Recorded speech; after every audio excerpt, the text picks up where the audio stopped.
My parents handed my sister the keys to a brand new BMW, then gave me a piggy bank with $2 inside.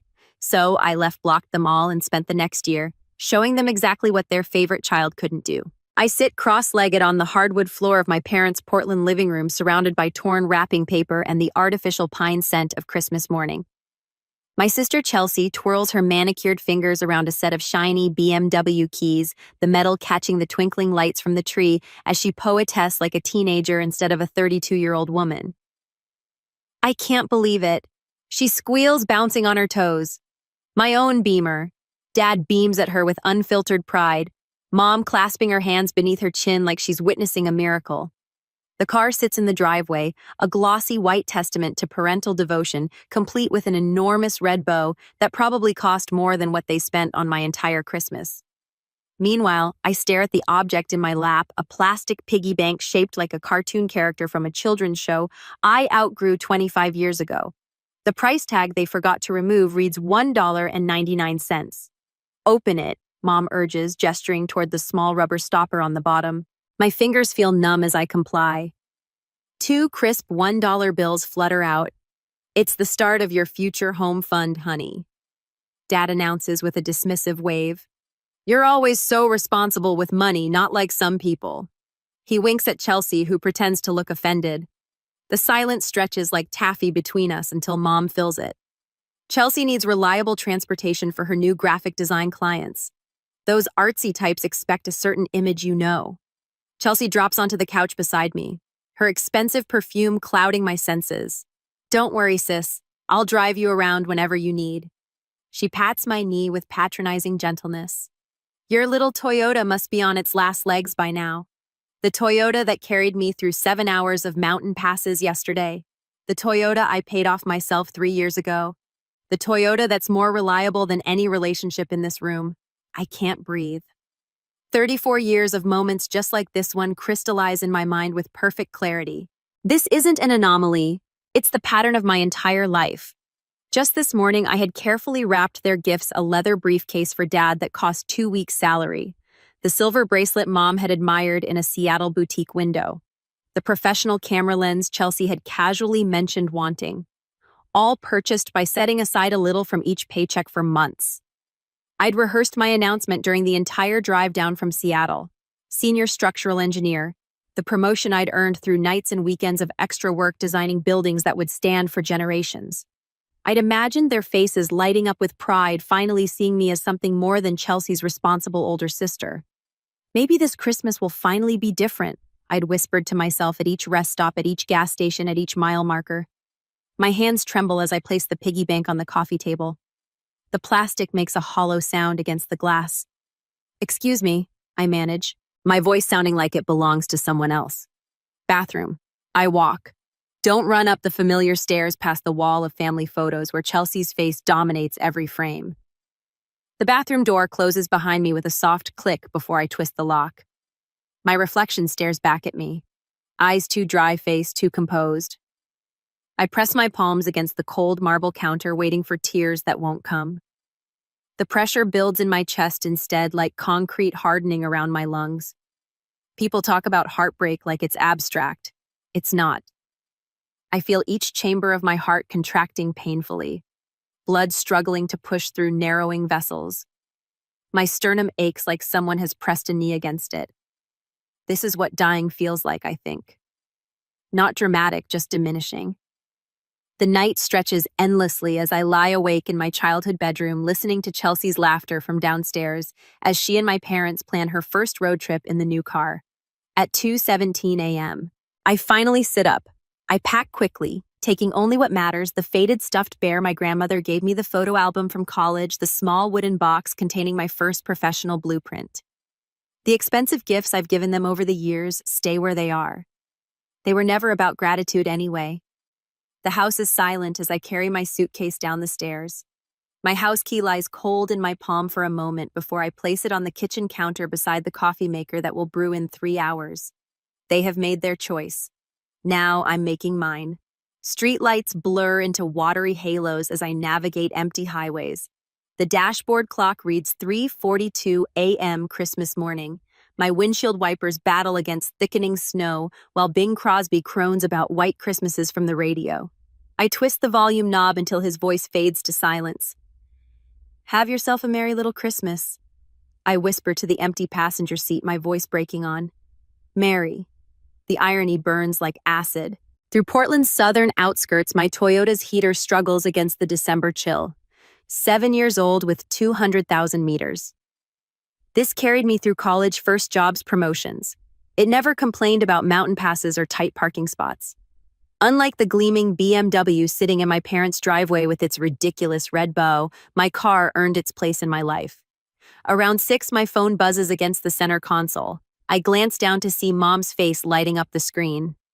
Not, "Are you safe?" or "Please come home. Just did you remember to pay the electric bill for the cabin before you left Seattle?"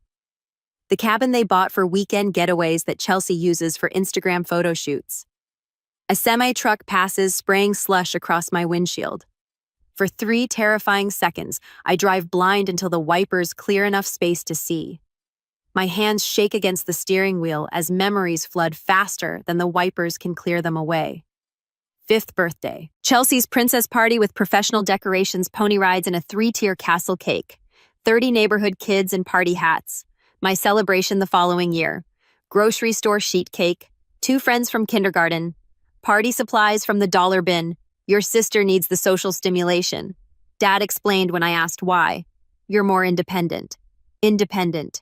Their code for you don't need us. High school graduation. Valedictorian. My carefully crafted speech about persistence and dreams. Empty seats in the family section because Chelsea's junior varsity soccer team had an away game. We'll watch the recording. Mom promised. The VHS tape sat unwrapped on my dresser until I left for college. Your sister needs the encouragement, Mom said. You always succeed without our help. Without help, they're code for you're on your own.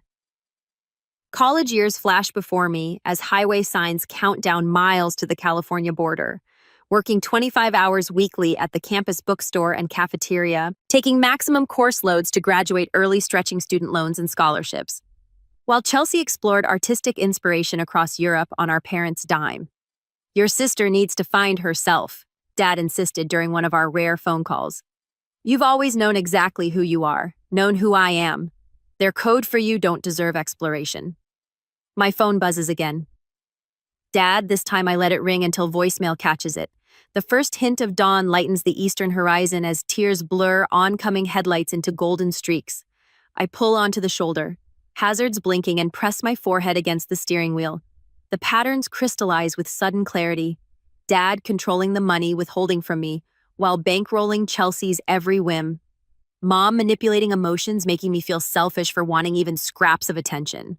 The perfect system. One parent handling financial favoritism, the other maintaining emotional control. My phone rings again. Not family this time. Monica Perez, my college roommate turned lifelong friend. Where are you? Her voice, warm and worried, fills the car through Bluetooth somewhere in Southern Oregon. My voice sounds hollow, unrecognizable, heading south, to where I don't know. The line goes quiet for a moment, then come to San Francisco. Stay with me. Family doesn't treat family like this. Monica knows. She witnessed the evidence firsthand during college. The packages that arrived for me containing practical necessities, while Chelsea received designer clothes. The holiday breaks when I stayed in dorms because flying home was too expensive the same years my parents took Chelsea to Aspen and Maui. I can't impose. Stop. Monica's voice turns firm. You've spent your whole life being the helper. Let someone help you for once. The words crack something open inside me. Help. Such a simple concept, yet foreign to my experience. In my family, help flows one direction, toward Chelsea, toward my parents, never toward me. Okay, I whisper, surprising myself. Text me your location every hour. Drive safe. I'm making up the guest room. The call ends. I ease back onto the highway, wipers clearing fresh snow. For the first time since leaving Portland, my shoulders lower slightly from their defensive hunch. By 7:30 a.m., I cross the California state line. The Welcome to California sign gleams in early sunlight. My phone screen shows 17 missed calls, 32 text messages. With deliberate motions, I turn off notifications from Mom, Dad, and Chelsea. The silence feels weightier than any accusation. My stomach growls, reminding me I haven't eaten since yesterday's Christmas Eve dinner. A small roadside diner appears ahead, its neon open sign a beacon in the morning light. I pull into the nearly empty parking lot. Inside, the warmth envelops me like an embrace. Coffee-scented air and the sizzle of breakfast on a distant grill. An older waitress with silver-streaked hair approaches with a coffee pot.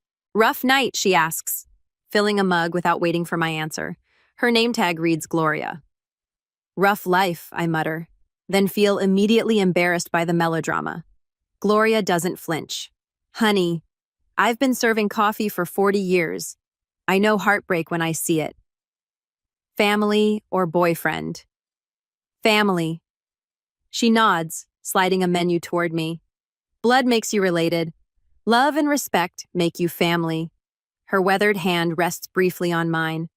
"The special's good today. Comes with extra bacon." I order the special and wrap my hands around the coffee mug. Gloria's words echo as I watch snowflakes dissolve against the window glass. "Blood makes you related. Love and respect make you family." For 34 years, I've been related to the Collins family. Perhaps it's time to find out what being part of a real family feels like. 3 weeks later, I am with my friend in San Francisco. My phone vibrates against the nightstand for the 13th time this morning. Dad's number again. I count to 10 before silencing it, adding his call to the growing cemetery of voicemails I refuse to resurrect. The first week, their messages held confusion. The second, concern. Now in week 3, they've evolved into something darker. Manipulation wrapped in parental authority. Iris Elizabeth Collins. Dad's latest voicemail thunders through the speaker when I finally check. "If you don't return this car immediately, I'll report it stolen. This childish behavior has gone on long enough." The Toyota, my Toyota, the one with my name on the title and 7 years of paid-off receipts. I crush the throw pillow against my stomach, swallowing the acid that rises in my throat. Mom's message follows. "The doctor says my blood pressure is dangerously high because of the stress you're causing." Is that what you want?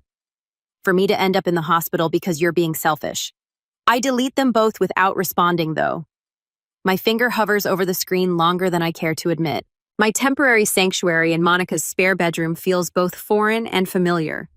The walls are painted a soft terracotta that catches the morning light, warming the space in ways my Seattle apartment never did.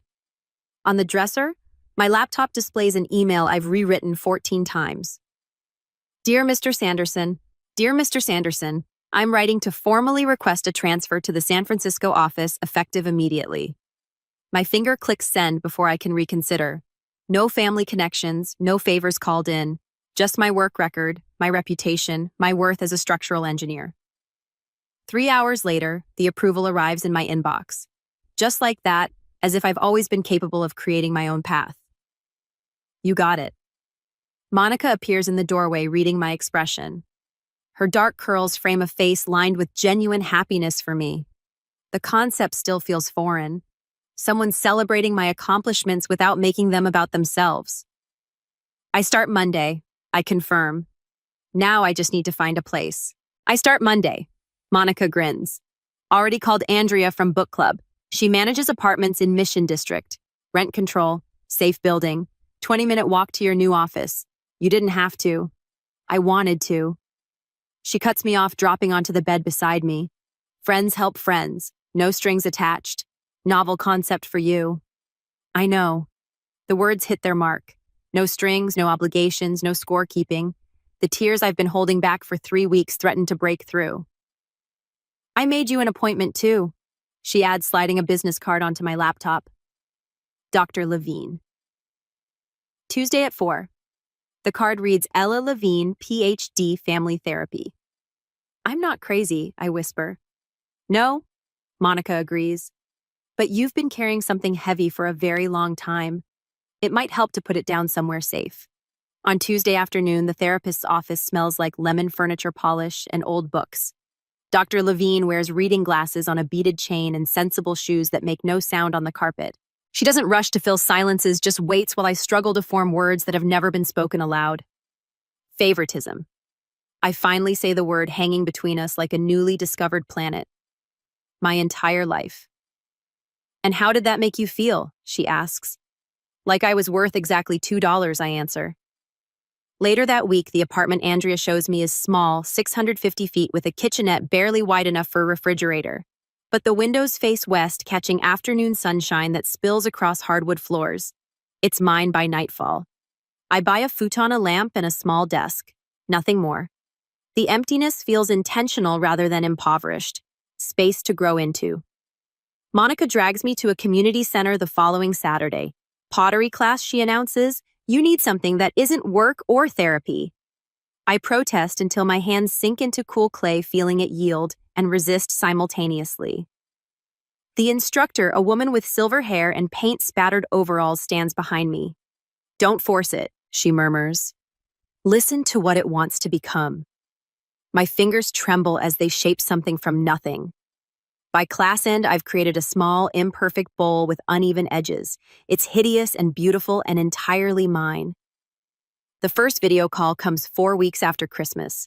I answer on the third ring, steeling myself against the familiar surge of guilt their faces trigger. Where have you been? Dad demands immediately. His face fills the screen red with indignation. Your mother has been worried sick. Behind him, Mom dabs at eyes that remain strategically dry. San Francisco. I answer calmly. I transferred offices without discussing it with us first. Mom interjects, pushing into frame. How could you be so inconsiderate? The old pull tugs at my chest. Apologize. Plate. Make it right. But Dr. Levine's words echo. Your feelings are valid. Their reactions belong to them, not you. I needed space, I say instead. Space from what Dad barks. From family. From responsibility. From growing up. From feeling invisible, I reply, surprised by the steadiness in my voice. From being valued less than Chelsea, from trying to earn love that should have been freely given. Mom's tears flow instantly. Right on cue. How can you say such hurtful things? We've always loved you both the same. I'm not responsible for your feelings anymore. I tell her. The words feel like stones I've been carrying in my mouth for years, finally released. I'm responsible for mine. Dad slams his palm against the table. This conversation is over until you're ready to apologize. Then I guess we're done talking. I answer and end the call. In days to come, the rumors reach me through LinkedIn messages and text from former coworkers. According to family lore, I've had a mental breakdown. I'm living in squalor. I've joined a cult. Chelsea's Instagram shows her looking concerned in tastefully filtered photos captioned with vague references to family heartbreak and praying for those struggling with mental health.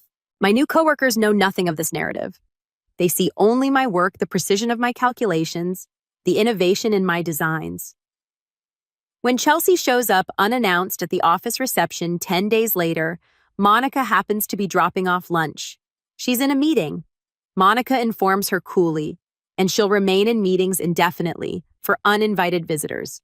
My therapy group meets Wednesday evenings in a church basement that smells of coffee and old hymnals. 8 strangers connected by similar wounds. Family doesn't get a pass just because they're family, says Raymond, a 60-year-old accountant who hasn't spoken to his brother in 20 years. Love without respect isn't love, it's possession. So the words settle in my chest like truth.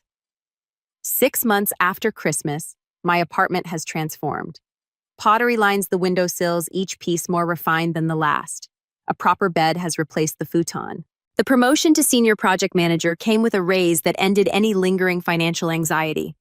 On my bookshelf sits the plastic piggy bank. I filled it with crisp $2 bills, one for each week of freedom, not as punishment, but as a reminder. Sometimes the smallest betrayals reveal the largest truths.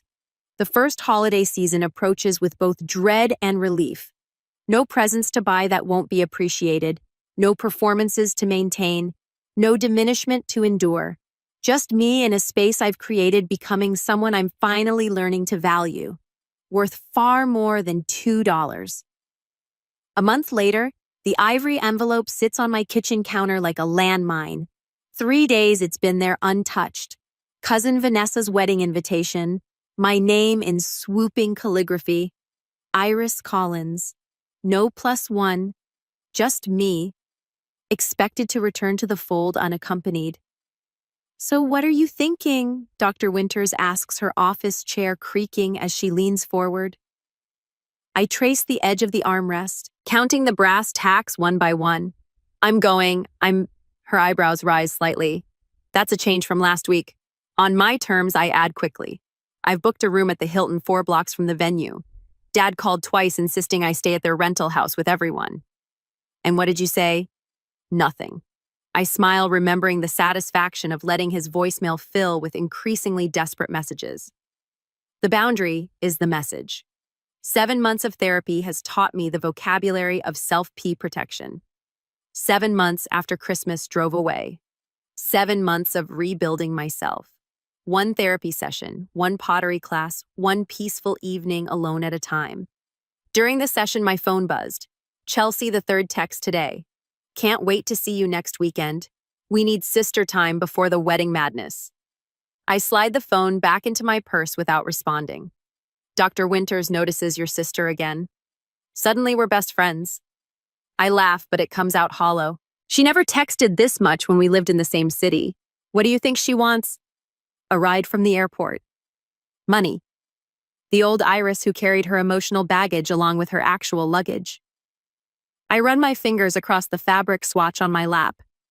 Midnight blue silk for the dress I've commissioned. 3 fittings to ensure it hangs perfectly from my shoulders, skims my curves without apology. The color of power, not reconciliation. They've enlisted flying monkeys. I tell Dr. Winters. Uncle Pete called last night about how families need to stick together. Aunt Judith emailed about forgiveness being divine. Even Vanessa's fiancé sent a Facebook message. They're coordinating. And how does that make you feel? Before therapy, I would have said, fine, always fine. Instead, I trace the physical truth of my emotions, the tightness in my throat, the cold sweat along my hairline, the slight tremor in my fingers. Terrified, I admit, but also ready. Later that evening, I spread the seating chart Vanessa accidentally included in a group email across my kitchen table. There I am, placed between my parents, directly across from Chelsea. The family tableau was restored. I reach for my phone.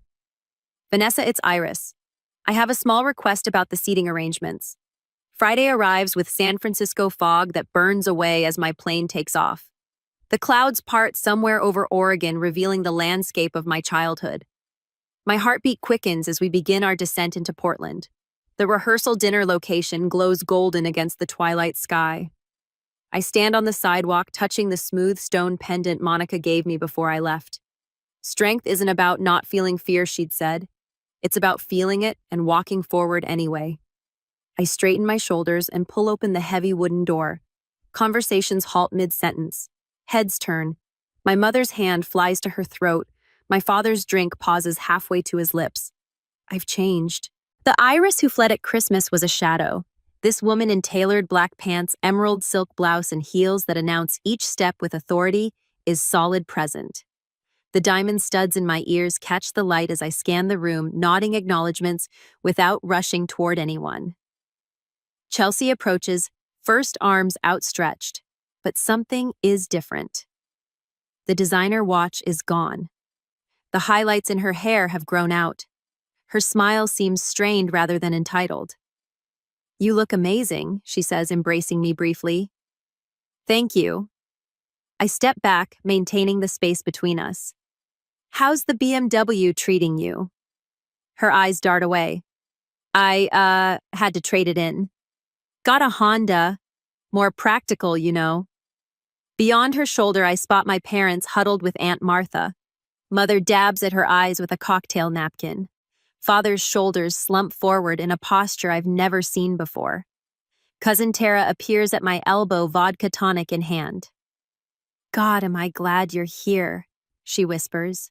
You wouldn't believe the drama since Christmas. Oh, your parents are selling the house. She leans closer. Medical bills, they say, but everyone knows they've been floating Chelsea for years. Reality finally caught up. Before I can respond, a waiter circulates with champagne. I take a glass, watching the bubbles rise and burst against the surface. Just like the family stories, what rises eventually pops. Uncle Simon approaches, clasping my free hand. You're looking well, Iris. That job in San Francisco must agree with you. Senior project manager now. I say the words still tasting new on my tongue. His eyes widen. No kidding. That's wonderful. More relatives orbit toward me throughout the evening. Cousin Michael confesses he always noticed how differently I was treated. Aunt Martha hugs me too tightly, whispering, "Your father lost his job 3 months ago. Your mother's on anxiety medication." I absorb each revelation with the strange detachment of someone watching waves break against a shore from which they've retreated to higher ground. My father corners me during cocktail hour, bourbon heavy on his breath. Family sticks together, Iris. His voice carries the familiar weight of authority, but something essential has crumbled beneath it. No matter what does it, Dad. I meet his gaze without flinching. Or do some family members stick together while others get pushed aside? His face rains. We've always supported you. $2 in a piggy bank. The words come out softer than I expected, but they land with precision. That was your definition of support. He opens his mouth, closes it, then walks away. In the ladies' room, my mother appears beside me at the sink, eyes swimming with tears. "We miss you so much," she says, reaching for my hand. I continue washing my hands, the soap slippery between my fingers. "I miss who I thought you were too." Back in the main room, Chelsea pulls me onto the terrace. The evening air carries the scent of roses from the garden below. The BMW got repossessed. She blurts out, "I'm drowning in debt. Design clients dried up. Dad can't help anymore." Her voice cracks. "I don't know how to do this, Iris. I never learned how to stand on my own." The confession hangs between us. 7 months ago, I would have immediately offered solutions, money, and a place to stay. The old Iris would have added this burden to her collection. Instead, I place my hand gently on her arm. "That sounds really hard, Chelsea. I feel compassion without responsibility, a distinction that took months of therapy to learn. I'm sorry you're going through that." Her eyes widened slightly at my response. "Compassion without rescue. I can help you make a budget I offer, but I can't fix this for you." Over her shoulder, I see Vanessa in her pre-wedding glow, surrounded by bridesmaids. Tomorrow will bring its own challenges. But tonight, standing on this terrace with the weight of family expectations sliding off my shoulders like water, I realize I'm no longer afraid. I am the woman who walked away from a lifetime of diminishment, who built a life from the foundation up. Whatever comes next, I'll face it standing firmly on the ground of my own making. The next day, I stand in the bridal suite of the Magnolia Gardens, watching as my cousin Vanessa transforms from nervous bride to radiant woman. The morning sun pours through tall windows, casting everything in a gentle golden light that feels at odds with the storm brewing in my chest. "Iris, your parents are looking for you." Aunt Martha whispers, her fingers gentle on my forearm. "They're in the library. Said it's important." I knew this moment was coming. 7 months since I walked out of their Portland home, leaving nothing but a note and a lifetime of resentment behind. "Thanks, Martha." My voice sounds calmer than I feel. "I'll find them after I help Vanessa with her veil." Martha's eyes soften. "They mentioned something about a family emergency before the ceremony." Of course they did. The library door feels heavier than physics should allow as I push it open 30 minutes later. Mom sits ramrod straight in a high-backed chair, tissues already clutched in her hand. Dad paces by the fireplace, his movements sharp and contained. Chelsea stands by the window wearing a dress that costs more than my first month's rent in San Francisco, though the repossessed BMW is nowhere to be seen. Iris, thank God. Mom rises, arms outstretched. "We need to talk as a family." I remain in the doorway. The ceremony starts in 40 minutes. "Sit down, Iris." Dad gestures to the empty chair positioned to face all three of them. A staged intervention. This can't wait any longer. I close the door behind me, but don't move toward the chair. I'm listening. Chelsea steps forward. "Iris, this has gone far enough. Dad lost his job 3 months ago. The company downsized." Dad interjects quickly. "Budget cuts. Mom's been seeing a therapist for depression."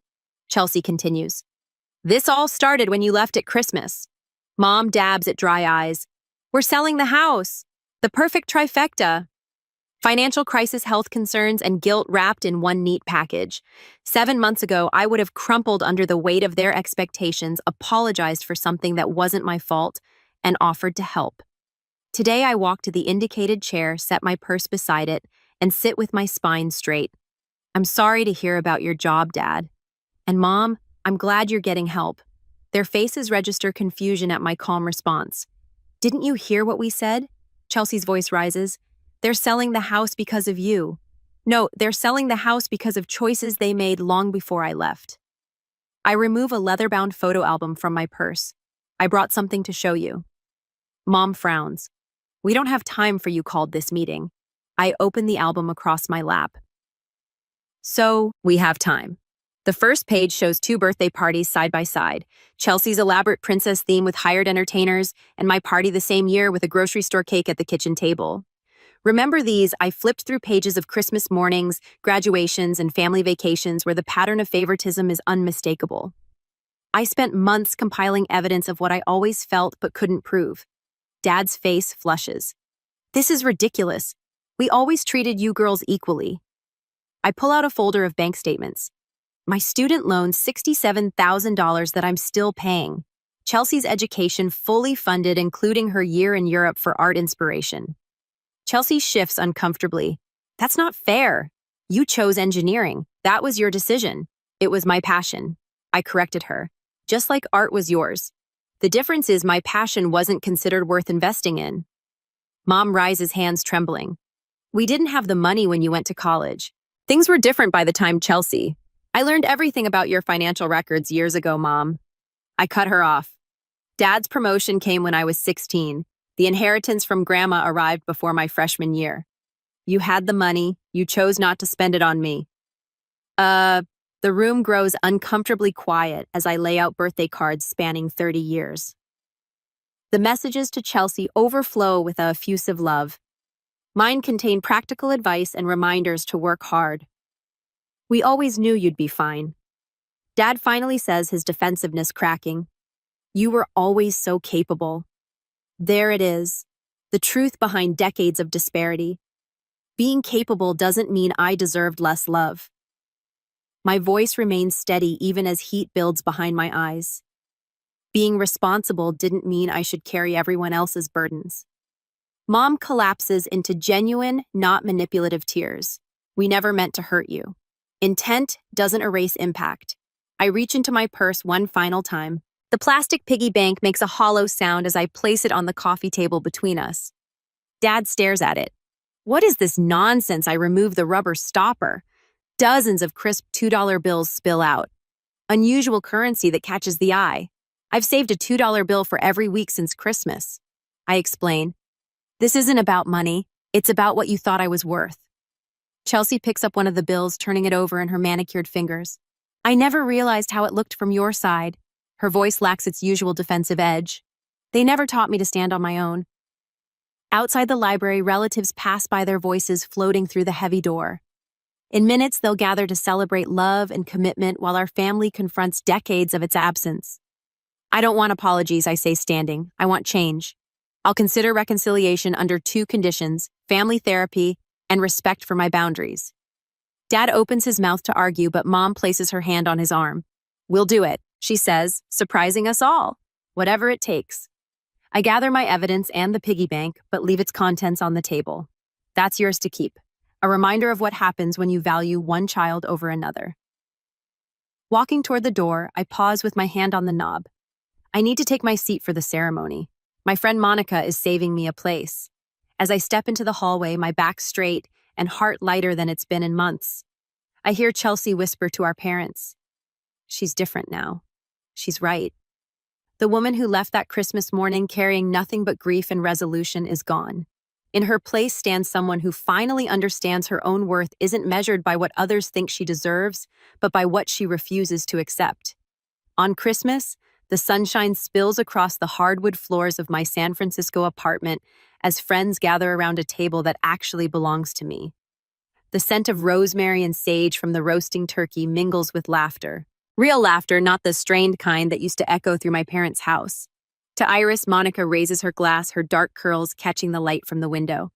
Who builds bridges better than anyone I know, both at work and in life? My cheeks warm at the toast.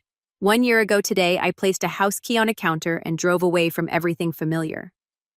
Now I stand in an apartment filled with people who choose to be here, surrounded by pottery pieces I created with my own hands. And to Senior Project Manager Collins adds Elliot, his fingers brushing mine under the table. His touch still sends electricity through me. Not the lightning strike of infatuation, but the steady current of something building toward permanence. Whose team finished the Richardson Tower project 2 weeks ahead of schedule? Elliot understands deadlines and structural integrity, an environmental engineer who values sustainability in buildings and relationships alike. When he first asked me to coffee 6 months ago, I almost declined. Old habits of self-sacrifice die hard. My therapist, Dr. Winters, called it progress when I said yes. The kitchen timer chimes, saving me from having to acknowledge their praise. Some changes take longer than others. Need help? Asks Elliot, following me into the kitchen. I've got it. The words slip out automatically. Then I catch myself remembering Dr. Winters' gentle challenge. Accepting help doesn't diminish your strength. Actually, could you carve the turkey? I never learned how. My phone vibrates with a video call from Chelsea. Monthly calls, a boundary we established after the wedding confrontation. I answer while Elliot handles the carving. Merry Christmas. Chelsea says, her face filling the screen. Her apartment visible behind her looks smaller than mine. No designer furniture, no luxury car parked outside. Working 2 jobs has given her a new perspective on money, along with the shadows under her eyes. You look happy, she says, voice softer than it used to be. Your place looks beautiful. It feels like home. I angle the camera to show my pottery studio in the spare bedroom. Once formless clay, now shaped into bowls and vases that line the shelves. How are Mom and Dad's 90 days sober today? He wanted me to tell you. She adjusts the camera to reveal our father sitting in a modest apartment living room, looking smaller somehow. The AA meetings are helping. He's different when he's not drinking. I nod, not ready to fully process that revelation. And Mom still volunteering at the community center. She wanted to come to the call, but had an emergency food drive. Chelsea pauses. They ask about you. Not in the old way, though. We talked for a few more minutes before saying goodbye. The wall clock shows it's time for dinner. Around my table, conversation flows between Monica Elliott and friends from my engineering firm and pottery class. No one mentions the piggy bank displayed on my mantle, now filled with dollar bills representing lessons rather than resentment. After dessert, Chelsea texts a photo of a handmade clay ornament, clearly her first attempt at pottery. Not pretty, but made with love. Mailing it tomorrow. Then another message arrives from my mother. Found this in the attic while downsizing. It always belonged to you. The attachment shows my childhood dollhouse, the one thing I truly loved growing up. The deed transfer paperwork sits below it, officially making it mine.